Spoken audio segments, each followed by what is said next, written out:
Assalamualaikum warahmatullahi wabarakatuh. Perkenalkan, nama saya Novairul Izayati. Di sini saya akan menyampaikan materi tentang khalifah pemerintahan dalam Islam.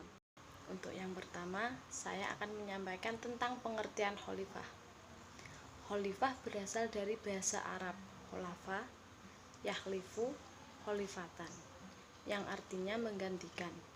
Dalam konteks sejarah Islam, khalifah adalah proses menggantikan kepemimpinan Rasulullah SAW dalam menjaga dan memelihara agama serta mengatur urusan dunia.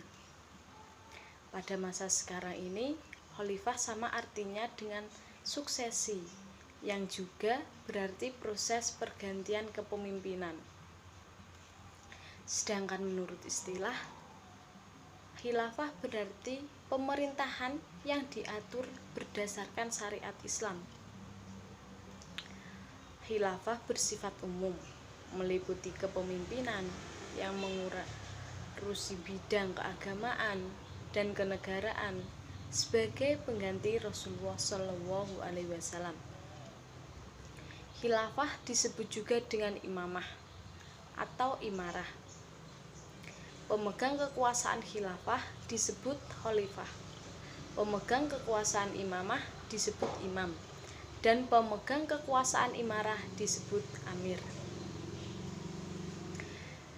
Dalam sejarah, kita mengenal para pengganti kepemimpinan Rasulullah SAW pada masa periode awal yang dikenal dengan sebutan Khulafaur Rasyidin, atau juga para pemimpin yang berbijaksana. Mereka adalah dari berbagai ulama yang dipilih oleh Rasulullah SAW, yaitu Abu Bakar As-Siddiq, Umar bin Khattab, Utsman bin Affan, dan Ali bin Abi Thalib. Yang kedua, yaitu saya akan menyampaikan tentang tujuan khilafah. Secara umum, khilafah mempunyai tujuan untuk memelihara agama Islam dan mengatur terselenggaranya urusan umat manusia agar tercapai kesejahteraan dunia dan di akhirat sesuai dengan ajaran Allah Subhanahu wa taala. Adapun tujuan khilafah secara spesifik, yaitu yang pertama, melanjutkan kepemimpinan agama Islam setelah wafatnya Rasulullah SAW. Yang kedua, untuk mencapai kebahagiaan lahir dan batin dengan aparat yang bersih dan berwibawa. Untuk yang ketiga, untuk menjaga stabilitas negara dan kehormatan agama. Untuk yang keempat itu, untuk membentuk suatu masyarakat yang makmur, sejahtera, dan keadilan, serta mendapat ampunan dari Allah Subhanahu wa taala. Untuk yang ketiga, saya akan menyampaikan tentang syarat-syarat khalifah. Untuk menjadi khalifah, seorang harus memenuhi syarat sebagai berikut. Di antaranya, yang pertama, harus mempunyai pengetahuan yang luas. Seorang khalifah mempunyai pengetahuan yang luas dalam arti yang sebenarnya, tidak cukup hanya memiliki latar belakang berpendidikan akademik yang tinggi. Harus mempunyai wawasan yang berkualitas, wawasan yang cerdas, sehingga ia bisa memimpin negara pemerintahan ini menjadi yang lebih baik dari sebelumnya. Untuk yang kedua, yaitu adil dalam arti luas. Seorang khalifah mampu menjalankan segala kewajiban dan menjauhi larangan serta menjaga kehormatan dirinya. Untuk yang ketiga, kompeten atau bisa disebut dengan kifayah.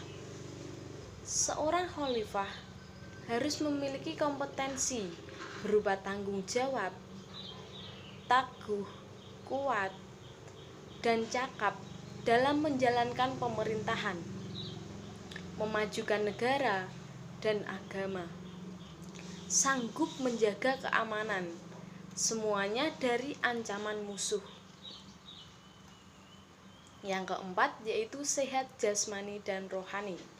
Seorang khalifah harus mempunyai panca indera dan anggota tubuh lainnya yang bebas dari gangguan, yang bisa mengurangi kemampuan berpikir dan kekuatan jasmani atau tenaganya. Untuk yang keempat, saya akan menjelaskan tentang cara pengangkatan khalifah. Berdasarkan catatan sejarah Islam, Khulafah ar-Rasyidin, terdapat beberapa contoh pengangkatan khalifah yang dilakukan dengan cara. Untuk yang pertama, bisa dipilih langsung oleh umat Islam. Yang kedua, diusulkan oleh khalifah yang sedang menjabat. Untuk yang ketiga, dipilih melalui perwakilan atau bisa disebut dengan ahlul halli wal ahdi. Untuk yang keempat, dipilih oleh perwakilan sebagai besar umat Islam. Untuk yang kelima, saya akan menjelaskan tentang adapun majelis khalifah syuro. Di antaranya yang pertama, majelis syuro. Majelis syuro menurut bahasa artinya tempat musyawarah. Sedangkan menurut istilah ialah lembaga permusyawaratan rakyat atau dengan pengertian lembaga musyawarah. Dengan demikian, Majelis Syuro ialah suatu lembaga negara yang bertugas memusyawarahkan kepentingan rakyat.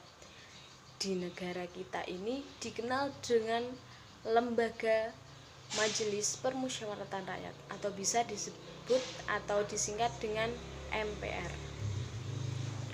Untuk yang kedua yaitu Ahlul Halli wal Ahdi. Seperti yang tadi sudah saya sebutkan, untuk pengertiannya yaitu seperti yang dikatakan Al-Mawardi. Arti Ahlul Halli wal Ahdi adalah sekelompok orang yang melakukan musyawarah untuk memutuskan masalah yang terkait dengan kepentingan masyarakat. Ahlul Halli wal Ahdi ialah anggota Majelis Syuro sebagai wakil dari rakyat. Untuk yang ketiga, syarat-syarat menjadi anggota Majelis Syuro. Syarat-syarat menjadi anggota Majelis Syuro memiliki ilmu pengetahuan tentang orang yang berhak menjadi khalifah dan persyaratan-persyaratannya, serta untuk ijtihad di dalam hukum dan kasus-kasus hukum yang harus dipesahkan. Memiliki kecerdasan dan kearifan yang